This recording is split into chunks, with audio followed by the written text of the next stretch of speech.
നമസ്കാരം.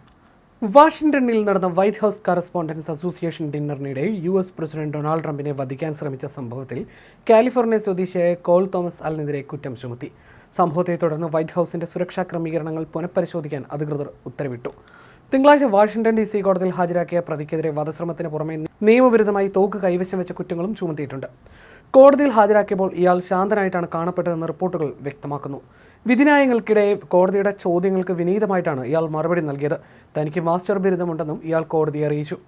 ശനിയാഴ്ച Washington Hilton ഹോട്ടലിൽ നടന്ന അത്താഴ വിരുന്നിനിടെയാണ് നടുക്കിയ സംഭവം ഉണ്ടായത്. Semi automatic pistol, pump action shotgun, 3 കത്തികൾ എന്നിവയുമായി സുരക്ഷാ കവാടം ഭേദിച്ച് ഇയാൾ അകത്തേക്ക് ഇരച്ചു കയറുകയായിരുന്നു. സുരക്ഷാ പരിശോധനകൾ നടന്നുകൊണ്ടിരിക്കുന്നതിനിടയിലാണ് അപ്രതീക്ഷിതമായി ഇയാൾ തോക്കുമായി എത്തിയത്. ആക്രമണത്തിനിടെ ഒരു സീക്രട്ട് സർവീസ് ഏജന്റിനെ വെടിയേറ്റെങ്കിലും ബുള്ളറ്റ് പ്രൂഫ് ജാക്കറ്റ് ധരിച്ചിരുന്നതിനാൽ വലിയ പരിക്കേൽക്കാതെ രക്ഷപ്പെട്ടു. അക്രമിയെ തടയാൻ ശ്രമിക്കുന്നതിനിടെ ഏജന്റ് 5 തവണ വെടിയുതിർത്തെങ്കിലും അലിന് വെടിയേറ്റില്ല. തുടർന്ന് ഇയാൾ തറയിൽ വീഴുകയും ഉടൻ തന്നെ സുരക്ഷാ ഉദ്യോഗസ്ഥർ കീഴടക്കുകയുമായിരുന്നു. ആക്രമണം നടന്ന സമയത്ത് president Trump, vice president JD Vance എന്നിവരും മറ്റുന്നത ഉദ്യോഗസ്ഥരും ഹോട്ടലിലെ ബോൾറൂമിലുണ്ടായിരുന്നു. വെടിവെച്ച കേട്ട ഉടൻ തന്നെ ഇവരെ സുരക്ഷിത സ്ഥാനങ്ങളിലേക്ക് മാറ്റുകയും ചെയ്തു. പ്രതി തന്റെ പക്കലുണ്ടായിരുന്ന ഷോട്ട് ഗൺ ഉപയോഗിച്ച് വെടിയുതിർത്തതായി പ്രോസിക്യൂഷൻ കോടതിയിൽ വ്യക്തമാക്കിയിട്ടുണ്ട്. ലോസ് ആഞ്ചൽസിലെ ടോറൻസിൽ നിന്നും ഏപ്രിൽ 21 പ്രതി യാത്ര തിരിച്ചത്. ട്രെയിൻ മാർഗം ഷിക്കാഗോയിലെത്തിയ ഇയാൾ അവിടെ നിന്ന് വാഷിംഗ്ടണിലേക്ക് തിരികെയായിരുന്നു. ആക്രമണം നടക്കുന്നതിന്റെ തലേ ദിവസം തന്നെ അലൻ ഹിൽട്ടൺ ഹോട്ടലിൽ മുറിയെടുത്തിരുന്നതായും അന്വേഷണ ഉദ്യോഗസ്ഥർ കണ്ടെത്തിയിട്ടുണ്ട്. കൃത്യമായ ആസൂത്രണത്തോടെയാണ് ഇയാൾ എത്തിയതെന്ന് ഇതിൽ നിന്നും വ്യക്തമാണ്. പ്രശസ്തമായ കാലിഫോർണിയ ഇൻസ്റ്റിറ്റ്യൂട്ട് ഓഫ് ടെക്നോളജിയിൽ പഠിച്ച ആളാണ് അലൻ. ആക്രമണത്തിന് തൊട്ടുമുമ്പ് ഇയാൾ തന്റെ കുടുംബത്തിന് അയച്ച ഇമെയിൽ സന്ദേശങ്ങൾ അന്വേഷണ സംഘം കണ്ടെടുത്തിട്ടുണ്ട്.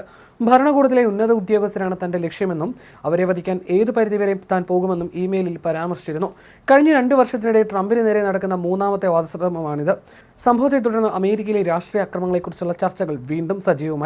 പ്രസിഡന്റിന്റെ സുരക്ഷയിൽ വീഴ്ചയുണ്ടായോ എന്ന ചോദ്യവും ഉയരുന്നുണ്ട്. ഇത്രയും ഉന്നതർ പങ്കെടുക്കുന്ന ചടങ്ങിൽ എങ്ങനെ ഇയാൾക്ക് ആയുധങ്ങളുമായി കടന്നുകൂടാൻ സാധിച്ചു എന്നതും ഗൗരവകരമാണ്. Acting attorney general Todd Blanche സംഭവത്തിൽ അന്വേഷണം പ്രഖ്യാപിച്ചിട്ടുണ്ട്. സുരക്ഷാ ഉദ്യോഗസ്ഥരുടെ സമയോചിതമായ ഇടപെടലാണ് വലിയൊരു ദുരന്തം ഒഴിവാക്കിയതെന്നും അദ്ദേഹം പറഞ്ഞു.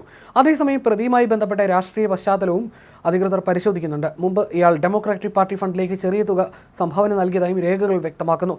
കുറ്റം തെളിയുകയാണെങ്കിൽ അലന് ജീവപര്യന്തം തടവ് ശിക്ഷ ലഭിച്ചേക്കാം. സംഭവത്തിന്റെ പശ്ചാത്തലത്തിൽ White House chief of staff Susie Wiles സുരക്ഷാ ഉദ്യോഗസ്ഥരുടെ യോഗം വിളിച്ചു ചേർത്തിരുന്നു. ഭാവിയിൽ ഇത്തരം വീഴ്ചകൾ ഉണ്ടാകാതിരിക്കാൻ ശക്തമായ നടപടികൾ സ്വീകരിക്കാനാണ് തീരുമാനം.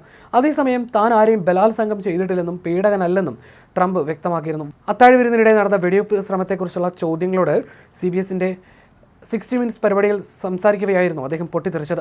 പ്രതിയായ കോൾ തോമസ് അലിന്റെ മാനിഫെസ്റ്റോയിലെ വിവാദ ഭാഗങ്ങൾ ഉദ്ധരിച്ച് ചോദ്യങ്ങൾ ചോദിച്ച CBS റിപ്പോർട്ടർ നോറ ഡോണലിനോടാണ് ട്രംപ് ക്ഷോഭിച്ചത്. വെടിവെപ്പിന് പിന്നിലെ പ്രേരണ എപ്സ്റ്റീൻ ഫയലുമായി ബന്ധപ്പെട്ട വിവാദങ്ങളാണെന്ന് അലൻ തന്റെ മാനിഫെസ്റ്റോയിൽ ആരോപിച്ചിരുന്നു. ഒരു പീഡകനും ബലാത്സംഗം ചെയ്തവനും രാജ്യദ്രോഹിയുമായ ഒരാളുടെ കുറ്റകൃത്യങ്ങൾ എന്റെ കൈകളിൽ പുരളാൻ അനുവദിക്കില്ല എന്ന മാനിഫെസ്റ്റോയിലെ വരികൾ നോറ വായിച്ചതാണ് ട്രംപിനെ പ്രകോപിപ്പിച്ചത്. മാധ്യമപ്രവർത്തകർ മോശം ആളുകളാണെന്നും ഇത്തരമൊരു ചോദ്യം താൻ പ്രതീക്ഷിച്ചിരുന്നുവെന്നുമായിരുന്നു ട്രംപ് തിരിച്ചടിച്ചത്. മാനിഫെസ്റ്റോ തയ്യാറാക്കിയ വ്യക്തി ഒരു മാനസിക രോഗിയാണെന്നും അയാളുടെ വരികൾ ഏറ്റുചൊല്ലുന്നതിൽ റിപ്പോർട്ടർ ലജ്ജിക്കണമെന്നും അദ്ദേഹം പറഞ്ഞു. ഞാൻ ആരെയും ബലാത്സംഗം ചെയ്തിട്ടില്ല, പീഡകനുമല്ല എന്നും ട്രംപ് അഭിമുഖത്തിൽ വ്യക്തമാക്കിയിരുന്നു.